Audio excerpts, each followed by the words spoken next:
पहले समझल जरूरी होला। काहे ना हाई लोग खाली पैसा ले ले ताकत ही लोग कि दे कि ना दे हाई आवत है ताई पिया की रोक देखिया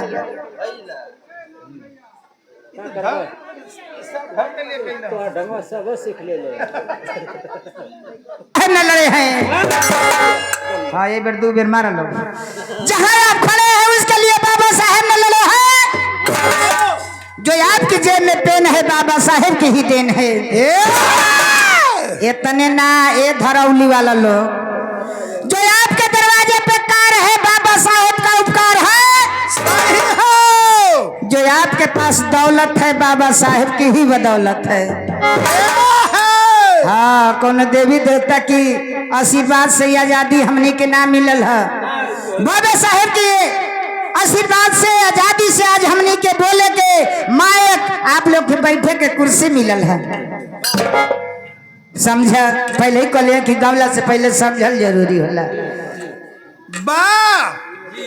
आज हमनी के मायक बोलल बात हमनी के दो चार अक्षर बोलत है जा त गायक हो गई जा।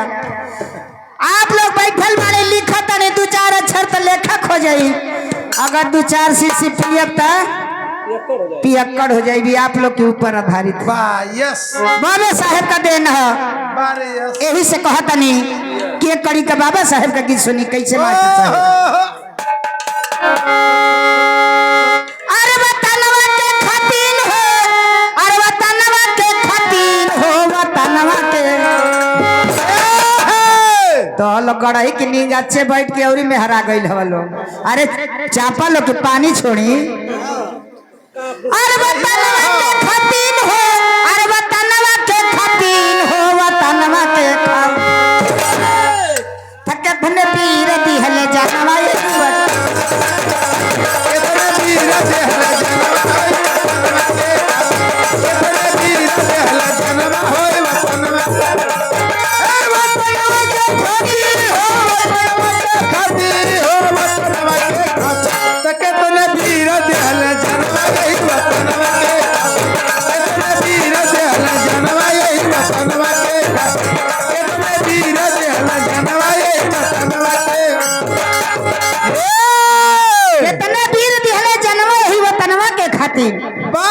अरे वीरों में तो बहुत वीर है। B.R. अम्बेडकर ये हमारे बाबा साहेब के गीत पर हमारे ये चैनल वाले भैया की तरफ से हजारों हजार रुपया का पुरस्कार मिला है। भैया के चैनल का तो नाम नहीं खी जाना लेकिन यूपी 50 हम कहीं यूपी 54 वाला हम यूपी 50 अच्छा यूपी 50 से चैनल वाले भैया की तरफ से 1000 रुपये पुरस्कार बाबा साहेब के वर्ड पर। लेकिन कहा था नहीं कैसे मास्टर साहेब। अरे वीरों में तो बहुत वीर है। B.R. अम्बेडकर कितने धरौली वाला लोग के यो ना मालूम है कि बाबा साहेब का नाम का है B.R. अम्बेडकर रखल है। सही का है हम बतावत हैं। अंग्रेज गुलामी से जकल ले रहला दावा कर देला से कि जब ले राज के चलावला कोनो विधान ना बनी तब ले हमनी का राज छोड़ के ना जाई जाई। दरिये ठीक है ये असर करत है ढेर सही। हाँ धरौली वाला लोगन के भैया हो बाबा साहेब उस समय लंदन पढ़े गए ललन सगरी नेता लोग लगना सोचे कि बाप रे बाप अंग्रेज कहत हो सके जब ले राज के चलाए वाला कोनो विधान ना बनी तब ले हमनी का राज छोड़ के ना जेल जाई।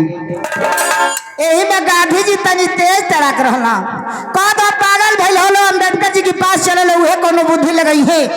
सगरी नेता लोग मिलके भैया हो गांधी नेहरू सुभाष चंद्र बोस अब्दुल कलाम तरह तरह का नेता लोग सोचे लगला आ मिल के कहला कि बाबा साहेब के पास चला आइना लोग तो कहला कि अम्बेडकर जी अंग्रेज कहत हो सके जब ले राज चला वाला कोनो विधान ना बनी तब ले हमनी का राज छोड़ के ना जेल जाई।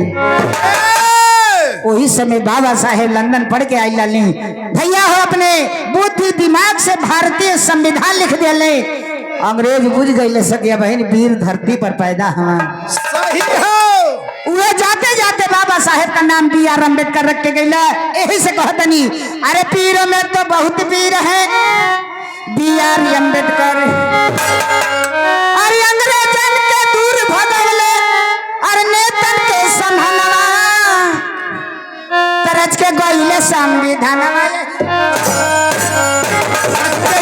संविधान वाले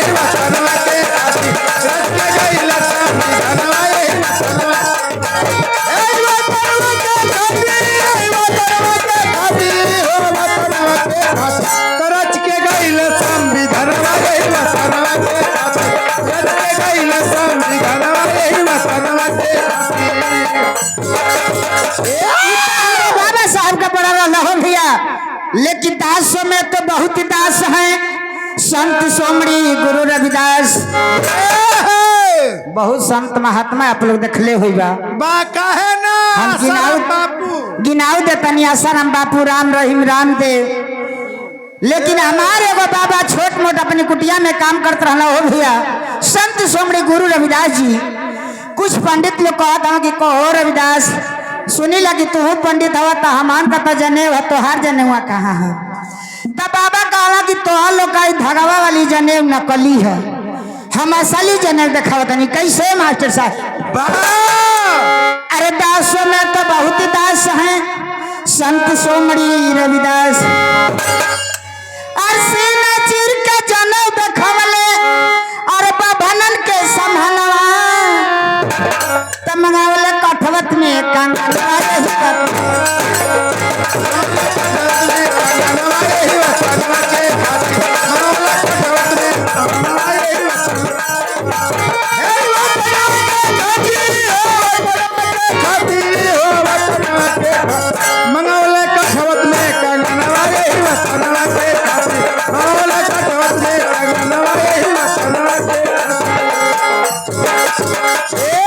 यही से कहता नहीं कि रामाबाई और सही सही सतिया।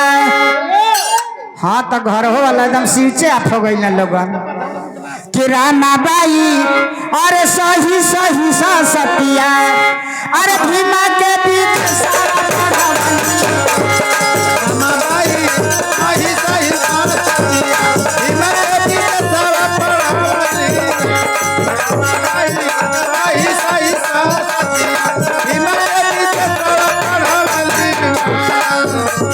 रामाबाई सही सही सतिया, रामाबाई सही सही सतिया। रामाबाई सही सही सतिया, हिम्मत बीच सारा पढ़ावली ना। रामाबाई सही सही सतिया, हिम्मत बीच सारा पढ़ावली ना। ए मास्टर साहेब कब होना मंगले माई भीम से बहाना, कब होना मंगले माई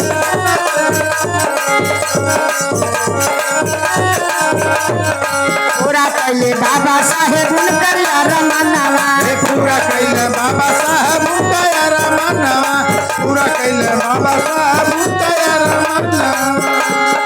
अपने सूखे रोटिया खैली, अपने सूखे रोटिया खैली, तू कहीं झपड़िया बितावला। अपने सूखा रोटिया खैली, तू कहीं झपड़िया बितावली ना। अपने सूखा रोटिया खैली, झपड़िया बितावली ना।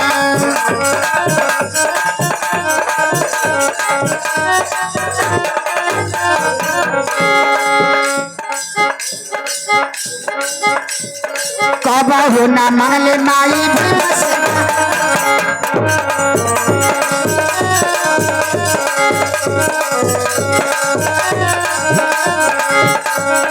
पूरा कैले बाबा साहेब उनकर रमनवा, पूरा कैले बाबा साहेब उनका रमनवा, पूरा कैले बाबा साहेब उनका रमनवा।